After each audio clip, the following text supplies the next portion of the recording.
The fellowship is a year-long commitment in which our fellow is provided a mentor from each of our specialty teams: medically complex, stroke, brain injury, and spinal cord injury.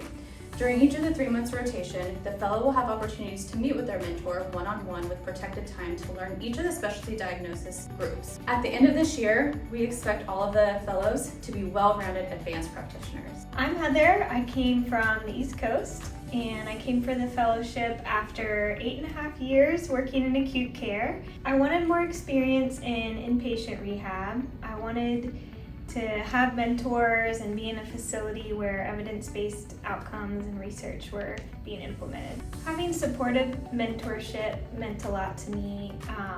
Having a facility with a lot of equipment and resources, and then also having salary and benefits.